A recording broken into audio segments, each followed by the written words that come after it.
पाठ 15 अशुद्धि संशोधनम।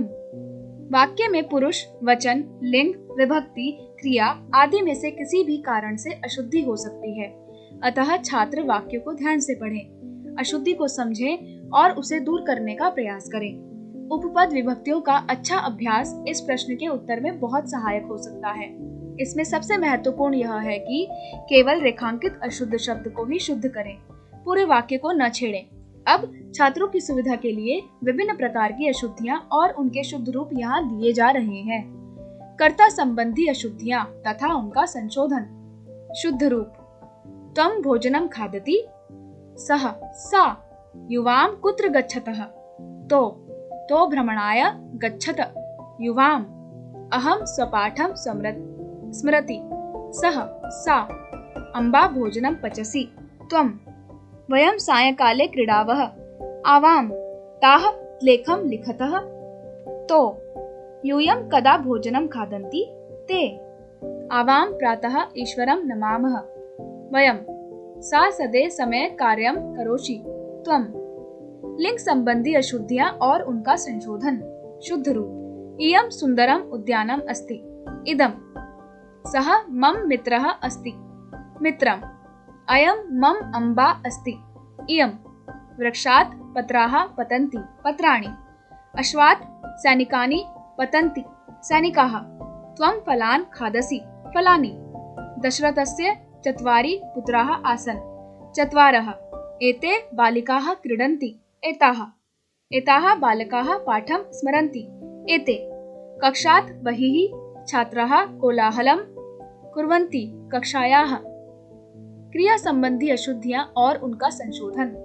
शुद्ध रूप: तो उद्यानं गच्छतः, आवां सायंकाले क्रीडामः, क्रीडावः, अम्बा भोजनं पचति, मम मित्रम् आगच्छति, वयं फलानि खादामः, सा शोभनं गायति, एका कन्या नृत्यति, अश्वो तीव्रं धावतः, यूयं लेखं लिखत, त्वं किं करोषि, भवान् कुत्र गच्छति।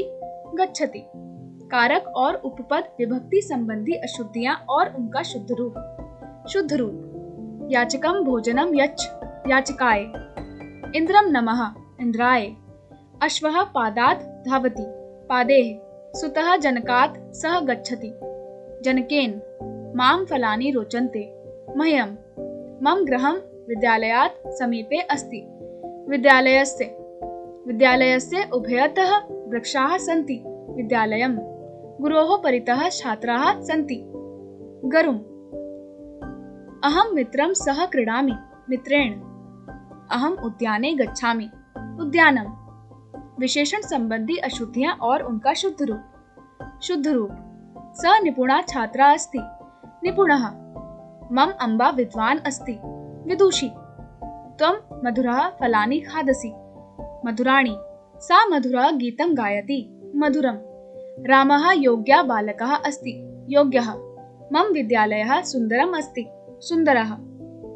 शुकः पीतवर्णं भवति, हरितवर्णः, कोकिला श्वेतवर्णं न भवति, श्वेतवर्णा, मम गृहः विशालम् अस्ति, गृहम्, रक्तः कमलं शोभनम् अस्ति, रक्तम्। संख्या संबंधी अशुद्धियां और उनका शुद्ध रूप। शुद्ध रूप: अस्माकं 2 पादा भवत, पादो, शिवस्य 2 नेत्राणि आसन्, 3, राज्ञाः दशरथस्य 3 पुत्राः आसन्, 4, पुस्तकालये 500 पुस्तकानि सन्ति, 500, हस्ते 10 अङ्गुलेयः भवन्ति, 5, वृक्षे 5 खगाः तिष्ठन्ति, 5, 4 महिलाः अत्र नृत्यन्ति, 4, अत्र 3 कोकिलाः कूजन्ति, 3, सरोवरे 2 कमले विकसतः, 2, अश्वः पादाभ्यां तीव्रं धावति, पादेः। याद रखने योग्य बिंदु: क्रिया के वचन और पुरुष कर्ता के वचन और पुरुष के अनुसार ही होने चाहिए। विशेषण और विशेष्य में हमेशा समान वचन, समान लिंग और विभक्ति लगनी चाहिए। उपपद विभक्तियों के नियम पर छात्र विशेष ध्यान दें। भवान, आप मध्यम पुरुष का कर्ता है।